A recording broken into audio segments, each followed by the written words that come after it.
नहीं मत बोलना। देखो इटर्नल्स मूवी के अंदर एक सीन आया, बहुत ज्यादा गालियां मिलेंगी, नहीं बोलना है, जहां पे इटर्नल्स आपस में बात करे कुछ चीजों को जोड़ने का। मत बोल, लास्ट वार्निंग। वो सीन मैंने देखा तो पहला थॉट मेरे माइंड में आया पावर रेंजर्स।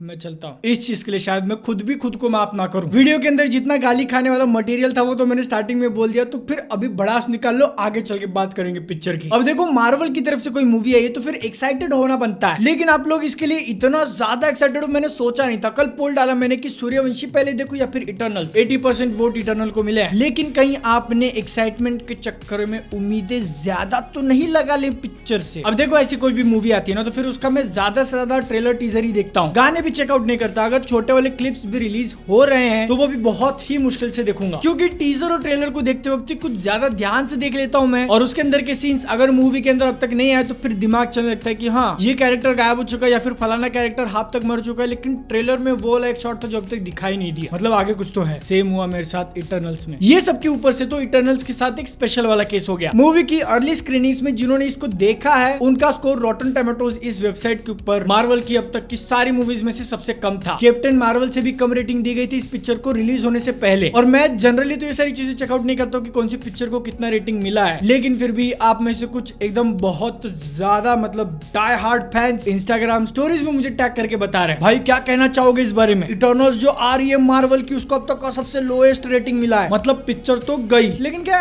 एक्चुअल में पिक्चर गई? बात करेंगे इंट्रो के बाद, लेकिन इंट्रो आने से पहले आप लोगों को क्या करना है पता है? कर दो, आ गया इंट्रो। तो देखो इटर्नल्स मूवी के अंदर हम लोगों को कहानी दिखाई गई है कुछ सुपर हीरोज की जिनके ग्रुप को इटर्नल्स कहा जाता है। कई हजार सालों से ये लोग अर्थ के ऊपर जिंदा हैं। बीच बीच में ह्यूमंस को इन्होंने डेवलप करने के लिए मदद भी की है, लेकिन जब बात आती है लड़ाई झगड़े की, मार काट की, तो फिर ये लोग जो है शांत हो जाते हैं, क्योंकि जिसने इनको बनाया है उसने एक और नियम बना दिया था कि तुम लोग जो है सिर्फ डिविएंट से लड़ोगे, इंसानों के बीच में नहीं। और ये लोग इतने हजारों सालों से यहाँ पे जी रहे थे बिना ज्यादा लोगों को पता चले। ये चीज भी आगे कंटिन्यू होती है अगर अपने हल्क भाई साहब ने एवेंजर्स एंड गेम के अंदर स्नैप नहीं किया होता, जिसके वजह से कुछ लफड़ा हो गया है और अर्थ नाम की जो ये पृथ्वी है उसके ऊपर कुछ बहुत ही भयानक खतरा मंडरा रहा है, तो इसलिए इटर्नल्स वापस आ रहे हैं साथ में लड़ने के लिए। ये तो हो गया पिक्चर का बेसिक प्रीमाइस। अब इस मूवी के बारे में अगर मुझे ओवरऑल बोलना हो ना तो फिर ये बहुत बार लगती है कि मार्वल की पिक्चर नहीं है, लेकिन उसके साथ साथ बहुत बार ऐसा भी लगता है कि हाँ भाई मैं तो मतलब एक मार्वल की पिक्चर देख रहा हूँ। कंफ्यूज हो गए क्या? मतलब कि इटर्नल्स एक टिपिकल वाली मार्वल की पिक्चर ना होते हुए भी मार्वल की ही पिक्चर है। Let me explain. मूवी के स्टार्टिंग में एक सीन आता है जहाँ पे ये दोनों प्यार कर रहे हैं, मेकिंग लव, और मतलब इतने सारे मार्वल की पिक्चर देख लिए उसमें कहीं ना तो कहीं होता ही है ज्यादा से ज्यादा एक किस, और वो चीज भी इटर्नल्स के अंदर हुई, लेकिन ये लोग आगे जाके रुक ही नहीं रहे यार, रुक ही नहीं रहे। और मैं बोल रहा हूँ ये पक्का मार्वल की पिक्चर है ना, मतलब फैमिली ऑडियंस कैसे देखेगी इस चीज को? आप लोगों को भले ये चीज कुछ बहुत ज्यादा बड़ी नहीं लग रही हो, लेकिन जिस टाइप का ब्रांड बन चुका है ना मार्वल और डिज्नी का, 13 ईयर ओल्ड किड्स के दिमाग पे क्या असर पड़ेगा ये तो मैं नहीं बता सकता क्योंकि मैं 13 साल का नहीं हूं, लेकिन अपने को देखने में मजा है। ठरक के हिसाब से नहीं बोल रहा हूँ, एक्चुअल मूवी की स्टोरी में उस चीज का प्लेस है। दोनों के रिलेशनशिप में जो टाइम इन्वेस्ट किया है ना पिक्चर ने, उसका रिटर्न आगे चल के मिलता है। नेक्स्ट इंपॉर्टेंट बात जो कि इटर्नल्स को बाकी मार्वल मूवी से डिफरेंट बनाती है कि इसके अंदर ड्रामा के ऊपर ज्यादा फोकस किया है। बात बात पे हम लोगों को कॉमेडी दिखा के एंगेज रखने की कोशिश नहीं की है। तो अगर आप लोगों को आदत है एक मार्वल पिक्चर के अंदर आप जाओगे एक्शन कॉमेडी के साथ साथ थोड़ा बहुत इमोशनल सीन देखने मिल जाएगा, इटर्नल्स के केस में ये वाला इक्वेशन थोड़ा उल्टा है। ड्रामा और इमोशन ज्यादा इंपॉर्टेंट है, उसके बाद एक्शन और उसके बाद कॉमेडी। तो इसीलिए बहुत बार पिक्चर के अंदर ऐसे लंबे लंबे सेक्शन आ जाते हैं जहां पे आप लोगों को मोस्टली कैरेक्टर्स एक दूसरे से बात करते हुए दिखेंगे। मुझे कुछ दिक्कत नहीं है इस चीज से, लेकिन जिन लोगों को मार्वल पिक्चर के अंदर एक्शन और कॉमेडी देखने की आदत है उनको जरूर थोड़ा बहुत प्रॉब्लम हो सकता है कि ये कितना बोलेंगे भाई एक्शन दिखाओ एक्शन। वो जो सारे ड्रामा वाले सीन से मूवी के अंदर उनको यूज किया गया ताकि इटर्नल्स के आपस के रिलेशनशिप को दिखा सके। अब मतलब इतने सारे सुपर हीरोज हैं मूवी के अंदर जिनको हम लोग पहली बार मिल रहे हैं, तो उनको सेटअप करने में टाइम तो लगेगा। लेकिन इसी पॉइंट के अंदर इटर्नल्स को लेके एक नेगेटिव चीज भी ऐसी आ जाती है कि इतना ज्यादा टाइम उन्होंने ड्रामा के ऊपर दिया, लेकिन फिर भी पिक्चर के अंदर कुछ इटर्नल्स के कैरेक्टर्स ऐसे थे जिनको डेवलप करने का चांस मिला नहीं। मूवी के अंदर 2-3 इटर्नल्स ऐसे थे जो बस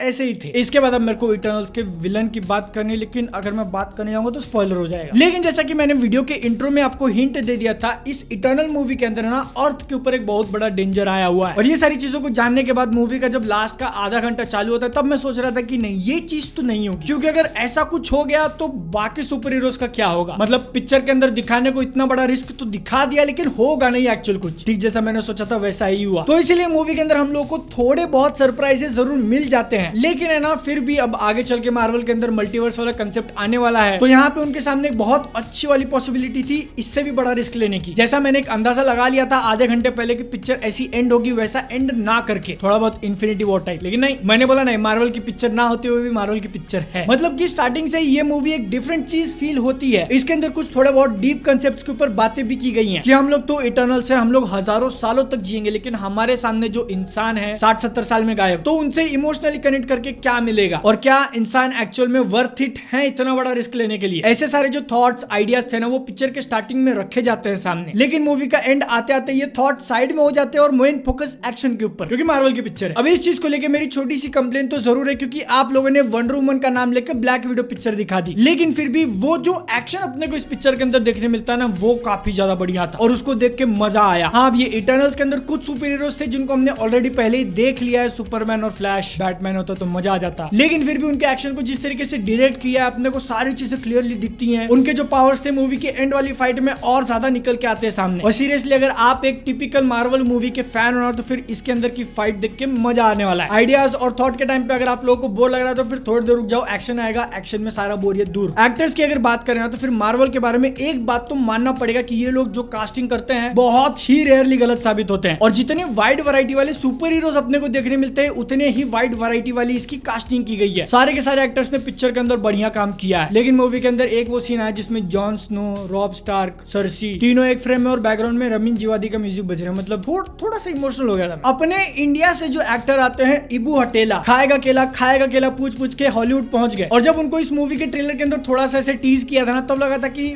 मतलब ठीक है एक आधा सीन के लिए रहेंगे पिक्चर में, लेकिन उनका रोल जो है ना वो एक्चुअल में मूवी के अंदर बड़ा है, एक आधा सीन के लिए नहीं है वो। अगर कहीं पे सारे इटर्नल्स एक जगह इकट्ठा है ना तो फिर उनके सामने जो ह्यूमन एलिमेंट रिप्रेजेंट कर रहे हैं अपने इबू हटेला, बस इटर्नल्स को केला खिलाने का रह गया था। और मूवी के अंदर की जो कॉमेडी है ना वो मोस्टली इन दोनों के शोल्डर्स पे रखी गई है, बॉलीवुड सुपरस्टार और उनके मैनेजर। और जिस तरीके से ये पूरा बॉलीवुड वाला एस्पेक्ट दिखाया ना पिक्चर के अंदर, उसमें से कुछ सीन्स मुझे क्रिंज जरूर लगे, लेकिन उसी के साथ साथ कुछ सीन्स के अंदर बॉलीवुड का जो एसेंस है वो बहुत ही अच्छी तरीके से कैप्चर हुआ है, जिसके अंदर ये भाई साहब अपने परदादा, दादा, पप्पा, बेटा सबका रोल यही कर रहे हैं, क्योंकि इतने हजारों सालों से जिंदा है ना वो। अब मोस्टली कॉमेडी तो इन दोनों के कंधों पे है, लेकिन वो 100% डिलीवर नहीं करते। कुछ सीन्स में हंसी आती है, कुछ सीन्स में नहीं आती। और ये चीज बोलने के साथ साथ एक और बात क्लैरिफाई कर दूं कि मैंने इटर्नल्स हिंदी में देखी, क्योंकि यार सूर्यवंशी को इतने ज्यादा स्क्रीन दे दिए, इटर्नल्स इंग्लिश में शाम का शो अवेलेबल है, वो भी दूसरे शहर में, तो इसीलिए जो अवेलेबल था मजबूरी में हिंदी देखना पड़ा। लेकिन क्योंकि आप में से भी मेजोरिटी लोग इसको हिंदी में ही देखने वाले हैं, तो फिर इसकी हिंदी डब कैसी है? हिंदी डब अच्छी है, बस वो मैंने बोला ना कि कहीं कहीं इसकी कॉमेडी उतनी ज्यादा फनी फील नहीं होती। अब वो एक्चुअल पिक्चर में ही वैसा है या फिर हिंदी डब के कारण हुआ है, आई डोंट नो। तो देखो मार्वल की तरफ से जो इटर्नल्स मूवी आई है उसको लेके मेरे फाइनल थॉट्स ऐसे हैं कि पिक्चर 2.5 घंटे की जरूर थी, और आप में से कुछ लोगों को ये स्लो बोरिंग फील हो सकती है, लेकिन मेरे को नहीं लगा। मैंने पूरी की पूरी पिक्चर देखी और इसको देखने में मुझे मजा आया है। अब ये कोई एक मास्टरपीस नहीं है, और अगर इसको मार्वल सिनेमैटिक यूनिवर्स के अंदर फिट नहीं होना होता तो फिर ये एक और अच्छी पिक्चर बन सकती थी। लेकिन जैसा कि मैंने बोला कि मार्वल की पिक्चर ना होते हुए भी इसको मार्वल की पिक्चर होना है, लेकिन फिर भी अपने को देखने में मजा आया। और जैसा कि मैंने आप लोगों को हिंट दे दिया, इस पिक्चर को फैमिली के साथ देखने जाओगे तो फिर कुछ एक ऐसा सीन होंगे जिसके अंदर बहुत ज्यादा एम्बैरेसमेंट फील हो सकती है, और वो देख के तो आप भी बोलते हैं भाई ये पक्का मार्वल की पिक्चर नहीं है। मुझसे अगर पर्सनली कनेक्ट करना चाहें कि बिहाइंड द सीन्स देखने में कौन सी पिक्चर देखने जा रहा हूँ उसके अपडेट सही है तो फिर मिल जाएगा इंस्टाग्राम पे। आप लोगों को पिक्चर कैसी लगी नीचे कमेंट सेक्शन में बताना। मैं मिलता हूँ नेक्स्ट वीडियो में। जय हिंद, वंदे मातरम।